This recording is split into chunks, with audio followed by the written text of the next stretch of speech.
Pessoal, hoje é dia de novidades na DC. A DC Studios registrou diversas marcas para o nome Salvation Run, inclusive para filme. E isso daqui vai dar muito pano para manga, porque, bem, é um grande indício que a gente pode ter, sim, um filme que acontece dentro do planeta Salvação. Talvez até estrelado pelo Pacificador? Vamos falar bastante sobre isso, se é uma boa ideia, se é o melhor caminho que a DC Studios poderia seguir. Tem também novidades envolvendo o Homem do Amanhã. O James Gunn postou essa foto aqui dos storyboards do filme. Temos também as primeiras informações do local das gravações do filme. E será que vai acontecer algum tipo de mudança no título do Superman? Porque essa arte aqui da IMAX colocou o título do filme como Superman : o Homem do Amanhã. Será que seria até uma boa mudar o título do filme para Superman : Vamos falar também do filme do Superman tá bombando no streaming, o que com certeza é uma ótima notícia, mas que também revela seus pontos negativos. E por fim, vamos atualizar sobre a situação da venda da Warner. Porque olha, tem muita coisa acontecendo em Hollywood nesse momento.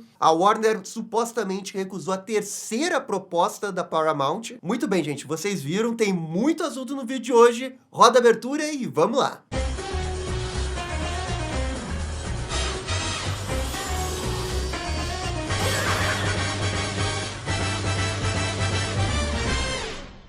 Um grande salve aqui, ó, pro Ryan, Teorizando com Tsuki, Gabriel Camelo Silva, João Gustavo e Jonas Cândido. Valeu, gente. Esses daqui são os membros da Bate-Família. Aqui que vocês acompanham a lista completinha. Lembrando que nesse domingo a gente vai fazer um sorteio para os membros da Bate-Família. O sorteio vai acontecer na live desse final de semana. Para participar, você só precisa ser membro ativo. Beleza? Esse era o recado que eu queria dar. Agora sim, vamos começar falando sobre as novidades da DC. A principal novidade que temos é essa informação que a DC Studios registrou uma série de marcas para vários tipos de produtos envolvendo o nome Salvation Run. Que, para quem não sabe, Salvation Run é o nome da HQ que o James Gunn tirou aquela ideia do Planeta Salvação, que aconteceu no final da série do Pacificador. Esse registro que eles fizeram inclui quadrinhos, relógios, roupas, bolsas, brinquedos e serviços de entretenimento, assim como filmes. Primeiro ponto importante, tá, gente? Não é porque eles registraram uma marca que isso automaticamente significa que eles vão fazer um filme. Eu tenho certeza que se vocês pesquisarem todas as marcas registradas pela Warner, vocês vão encontrar coisas que nunca vão receber um filme. Mas eles registram por uma questão de segurança. Agora, isso pode sim ser um bom indício de que o James Gunn tem um plano para fazer algo a mais envolvendo a Salvation Run. E aí sim entraria a questão do filme. O que eu acho que pega um pouco a favor da gente achar que realmente vai ter um filme é a questão do gancho do Pacificador. Justamente pelo Pacificador ser, entre aspas, um dos filhos do James Gunn, o James Gunn adorar escrever o Pacificador, ele ter feito todo esse esforço gigante para colocar o Pacificador no DCU, ele apresentou o conceito do Planeta Salvação, colocou o Pacificador preso nesse planeta.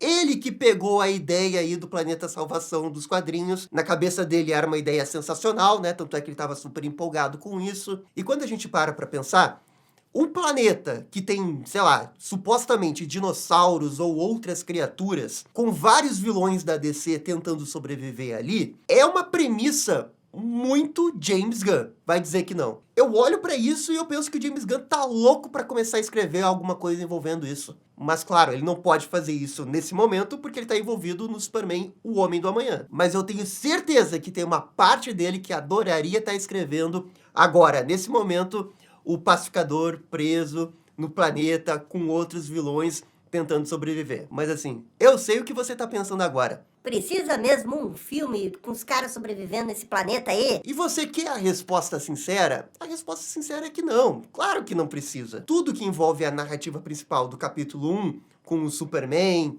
com a Liga da Justiça, talvez com a Mulher Maravilha, talvez com Batman ou Lanternas, tudo isso você pode fazer sem necessariamente fazer um filme do planeta, com as pessoas sobrevivendo no planeta. Eu também não acho que é uma grande ideia, só que também, por experiência própria, eu aprendi a respeitar essas ideias malucas do James Gunn. Especialmente porque, pô, quando anunciaram o Esquadrão Suicida, era aquele negócio, pá, mas o Esquadrão Suicida, e depois aquele flop do primeiro, ninguém se importa com o Esquadrão Suicida. E saiu o filme e foi espetacular, é um filme maravilhoso, o melhor filme do DCEU. O Esquadrão Suicida era um filme que precisava existir?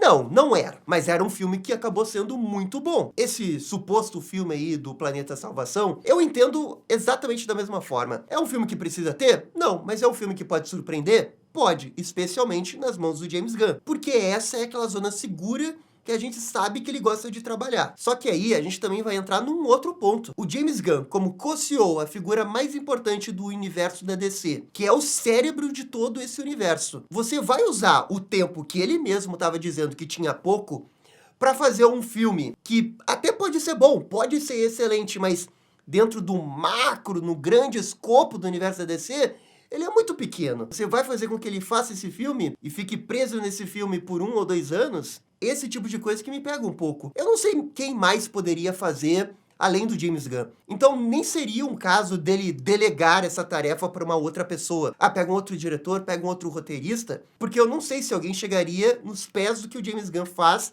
nessa zona de conforto dele aqui. Mas, ao mesmo tempo, poxa, o cara tinha que estar pensando em coisas grandes. Pô, essa possível compra da Warner, essa sombra que tem da compra, na minha opinião, deixa todo mundo um pouco mais nervoso ali na Warner, na própria DC Studios. E aí, cogitar em fazer filme da Salvation Run, eu não sei se é o melhor momento também para pensar nesse tipo de filme, né? Agora, vale lembrar que é uma marca registrada, não é o filme anunciado oficial. Mas, pelo menos de minha parte, eu não fico muito empolgado com um possível filme de Salvation Run. Ou talvez até uma série. Ok, série eu acho que faz mais sentido. Mesmo que talvez isso resulte num bom filme, num ótimo filme, num excelente filme.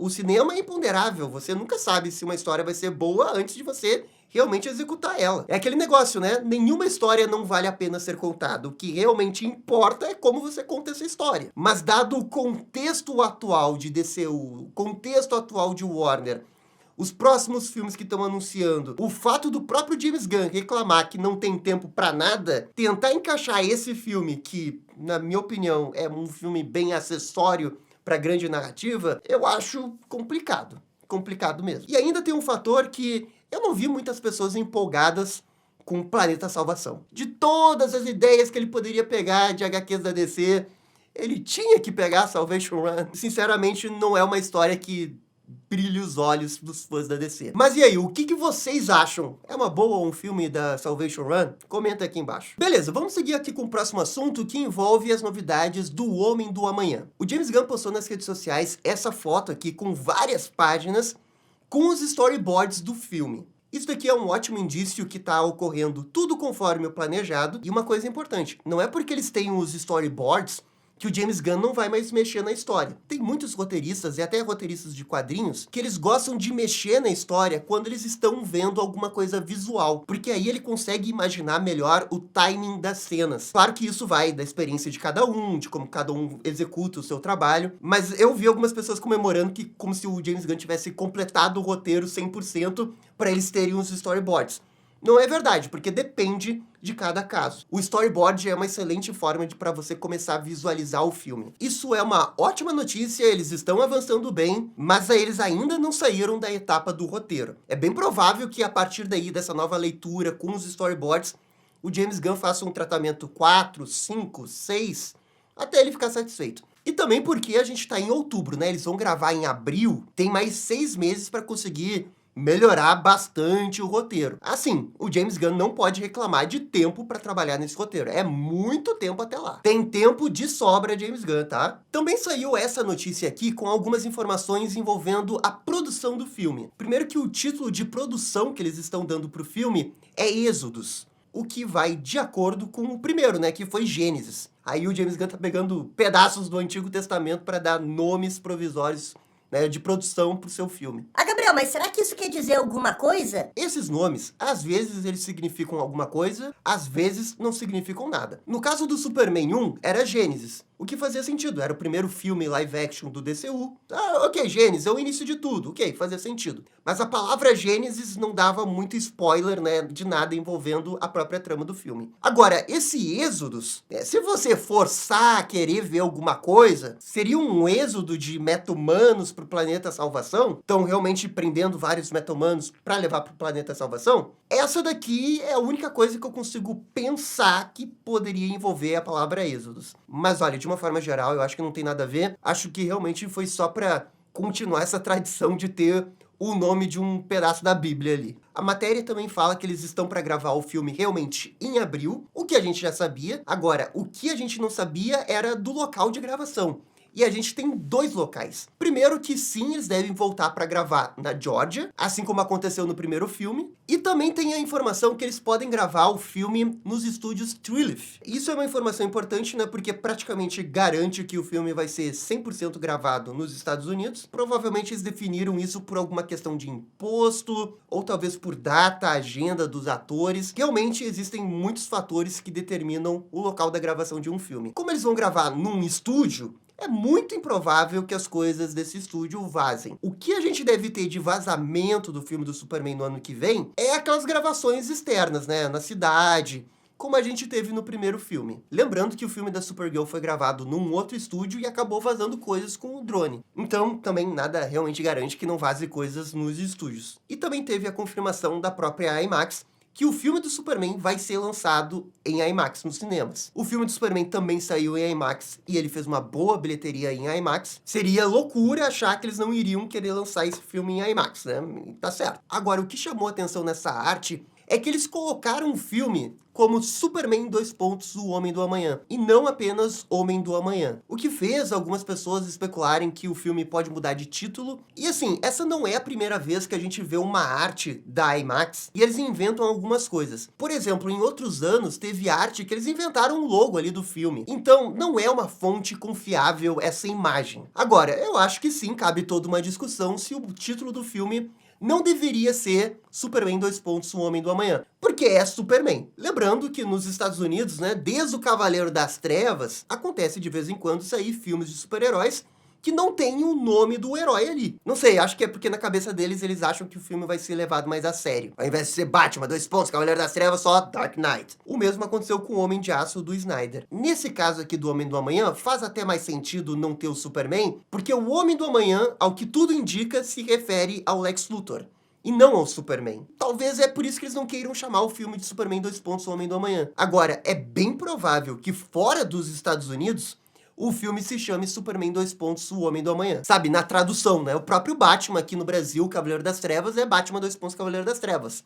Não é só o Cavaleiro das Trevas. Então esse negócio de chamar o filme só de Homem do Amanhã, Cavaleiro das Trevas, Homem de Aço, é uma coisa que eles se sentem seguro no mercado dos Estados Unidos. Fora dali, aí tem que colocar o nome do herói. Na minha opinião, é melhor Superman : mas nesse caso, não me parece muito que eles podem fazer alguma coisa assim, justamente por causa dessa relação com o Lex Luthor que eles querem fazer. Mas vamos ver, da outra vez era Superman Legacy, daí eles mudaram pra Superman. O filme da Supergirl se chamava Supergirl : A Mulher do Amanhã e ficou só Supergirl.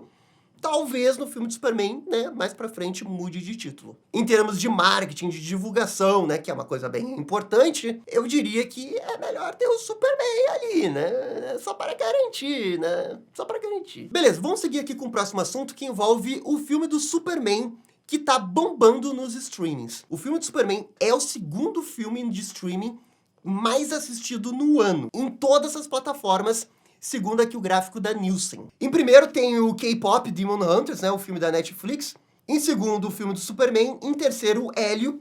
Esse filme aí do K-Pop Demon Hunters realmente é um fenômeno global que saiu diretamente na Netflix. Você entende completamente por que ele tá em primeiro. Mas quanto ao Superman e o Hélio, que são os dois grandes filmes desse top 10 que saíram no cinema, eu acho que tem muita coisa pra se conversar. Talvez até mais o Hélio do que o Superman. Porque o Superman, ele fez uma boa bilheteria, né? Ele conseguiu se pagar, fez 615 milhões, fez o mínimo que se esperava, mas o Hélio flopou muito. E aí, quando ele saiu no streaming, todo mundo queria ver. E no caso, o Superman também. Claro que é uma ótima notícia o filme do Superman tá em segundo lugar nos streamings. É uma ótima notícia e é um grande indício que as pessoas querem ver o filme. Mas o ponto todo que eu tiro dessa análise, onde é que estava esse povo todo na hora de ver no cinema? Isso não é uma crítica para quem não quis ver no cinema, tá? É muito mais uma observação, porque as pessoas querem ver os filmes, mas elas esperam para sair no streaming. E sabe por quê? Porque as pessoas sabem que é só esperar 3 meses que você vai ver de graça em casa. De graça, né? Porque você tá assinando ali a HBO e tal. Mas você vai ver sem precisar sair de casa, sem pagar uma fortuna, R$ 100 para levar a sua família. Então hoje tem um grande público que espera o filme sair para assistir. A experiência de ver no cinema é só para quando tem um grande fenômeno global. Tipo Minecraft, né? O pessoal ia ver Minecraft porque era uma atividade social. Você ia com seus amigos, você levava um monte de gente e assistia várias vezes e fazia festa no cinema. E o filme chegou a $900 milhões. E The Lilo Stitch é a mesma coisa. Não necessariamente eu tô falando da qualidade dos filmes, mas as pessoas estão escolhendo muito especificamente os filmes que elas querem ir no cinema. E infelizmente, esse é o ponto.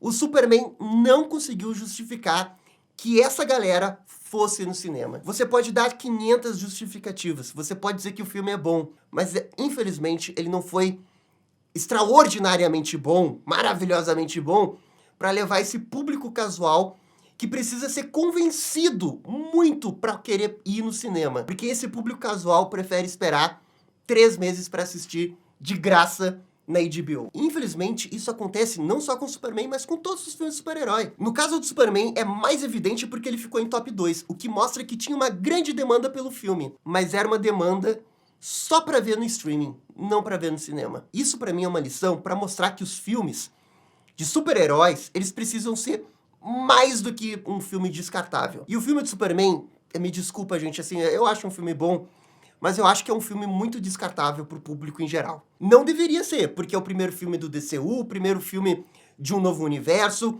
o primeiro filme grande do James Gunn com um herói grande. Era pra ser um evento, mas não foi. Talvez porque o boca a boca não tenha sido bom o suficiente pra levar essa galera. Talvez porque os trailers não venderam tão bem assim o filme. E os próximos filmes da DC, eles têm esse desafio de conseguir convencer essa galera. Porque eu tenho certeza, hoje, o filme da Supergirl vai sair na HBO 3 meses depois. Sei lá, em agosto ou setembro ele vai estar saindo na HBO. Tenho certeza absoluta que quando ele sair, ele vai ser top 1, top 2 ou top 3 desse mesmo ranking que a gente viu aqui.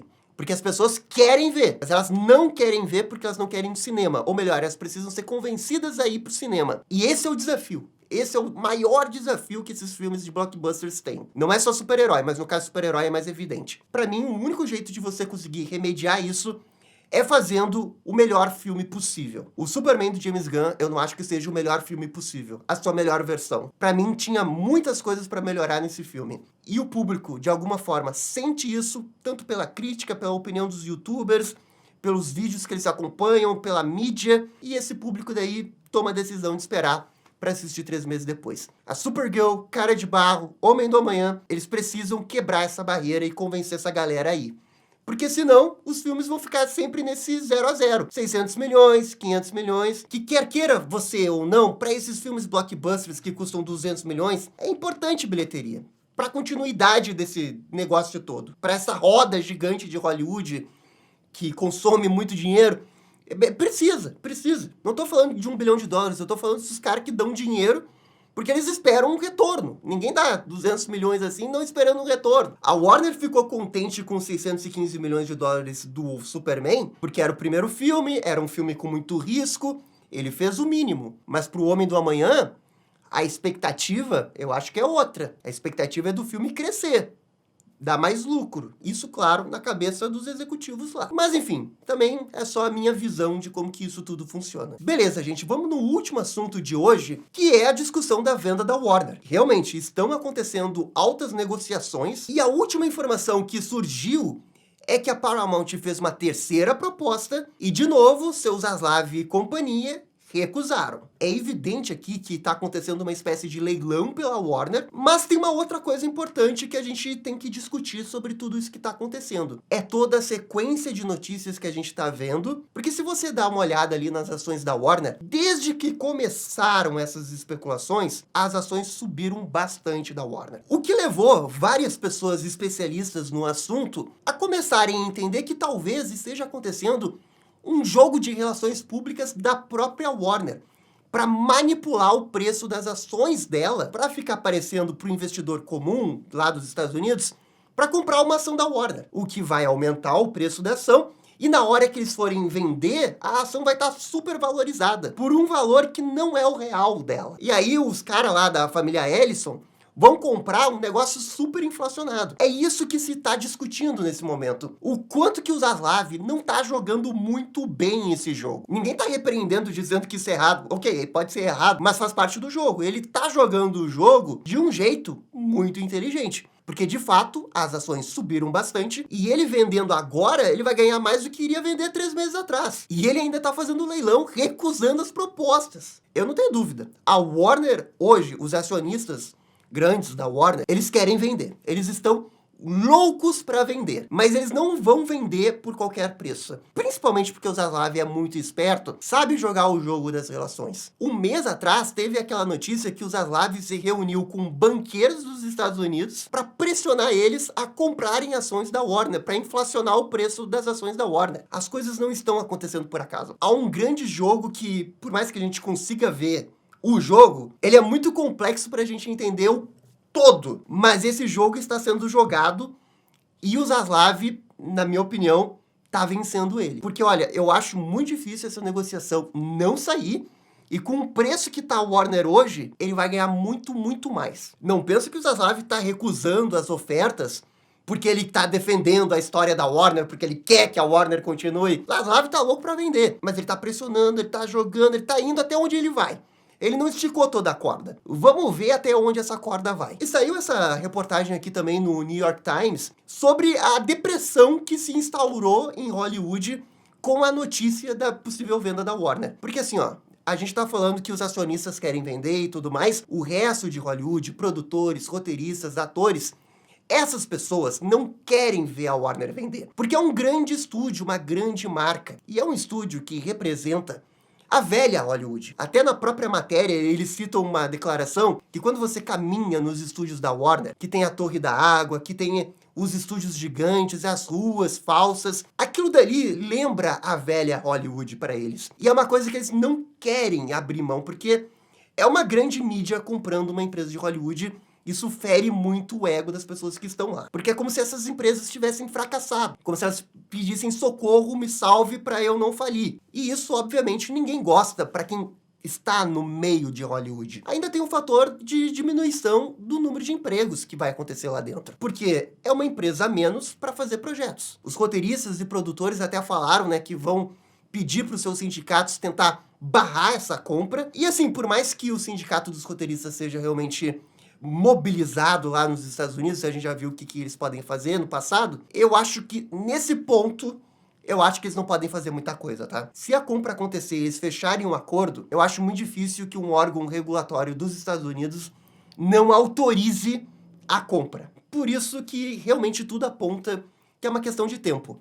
É uma questão de tempo até o Zaslav e os acionistas ficarem contentes com uma proposta e eles aceitarem. Hollywood não vai gostar, os fãs da Warner, da DC não vão gostar. Eu já disse que eu não queria que essa venda acontecesse, mas parece inevitável. Mas enfim, também quero a opinião de vocês aqui embaixo. Gostariam de uma compra da Warner? E no mais, gente, muito obrigado por assistir o vídeo até o final. Eu fico por aqui e vocês estão ligados. Dali DC. E esse foi o vídeo com as novidades da DC. E aí, gostaram? Não gostaram? Deixem suas opiniões nos comentários. E se curtiram o vídeo, deixe aquele joinha e inscreva-se no canal para ficar sabendo absolutamente tudo sobre Batman. Obrigado, gente, e até a próxima. Tchau, tchau.